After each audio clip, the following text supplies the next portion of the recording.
Hi everyone, welcome back to my YouTube channel. So today we're going to be making pumpkin soft layered chapatis. So for ingredients we have sugar, water, some wheat flour, and then my pumpkins which are already boiled with some water in them. The first thing that you want to do is to mash your pumpkins and mash them until you get a thick consistency. And then I went ahead to add in my sugar, mixed everything together, and then added in my flour. So for me, I don't usually mix salt and sugar. It's either the salt or the sugar. So that's why you saw that I only added sugar. And then I went ahead to add in 2 tablespoons of vegetable oil. I need this until I was satisfied that it was well done. So you'll continue adding in flour until the dough isn't sticky.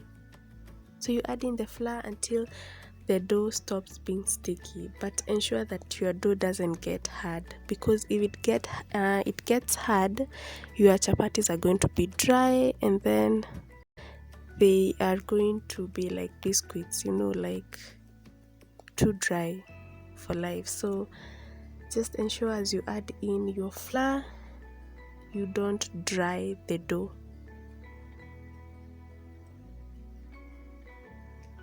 And the best way to know if your dough is ready is that you press your finger at the center of the dough, and if it comes out clean, and then you'll know that your dough is ready.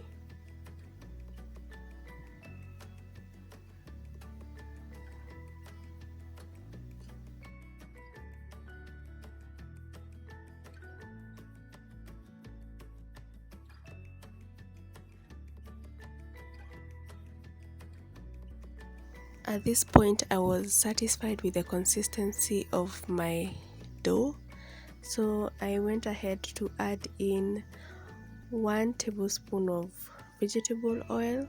I covered the top part of my dough with it, and then at this point I covered my dough, because you want to put it aside and let it rest for a while. It can rest from 10 to 20 minutes, 30 minutes, 1 hour, overnight, depending on the time that you have.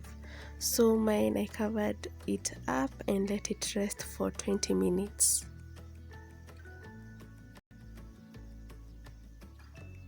Later that same evening. After 20 minutes, I took my dough, placed it on a flat surface, and then I went ahead to divide it into 2 equal parts. So in one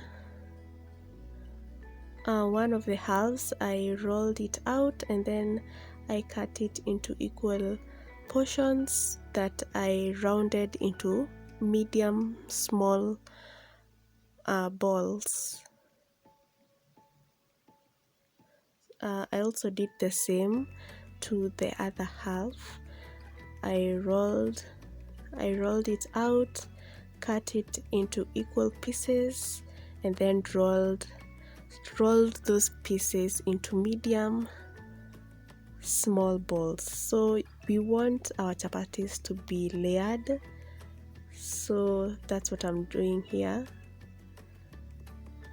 So I take one of the balls, spread it out, apply some oil, and then cut it in no particular order from almost at the top to the bottom, and then fold it again. So I'm gonna repeat this process one more time. So I take one of the balls, I roll it out in no particular shape, and then I'm gonna take my knife, cut it into strips, apply some oil, and then fold it once more into a ball. So I hope that part made sense. So I'm gonna go ahead and cover my pieces so that they don't dry out.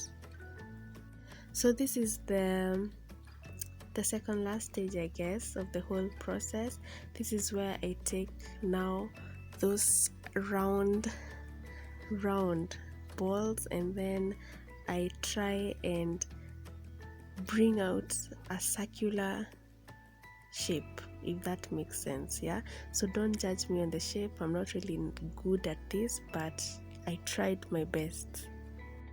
So when you're rolling your chapati, you want to make it as even as possible, because you don't want like a thin center and thick edges, because the center will dry out, and vice versa. So you want to try as much as possible to achieve an even round shape. The last and the final stage is the pan stage. Now you want your pan to be just the right temperature before you place your chapati, because you don't want it too cold or too hot. So ensure that your pan is just hot enough for your chapati.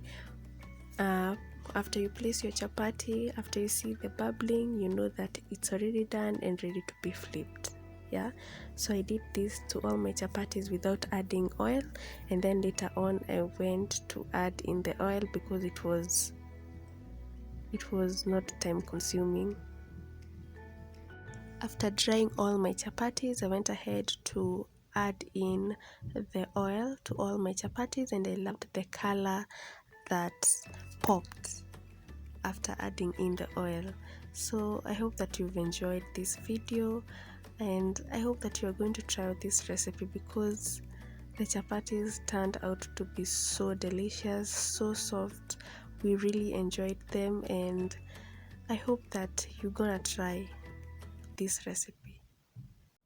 As always, thank you for joining me, and until my next one, bye bye.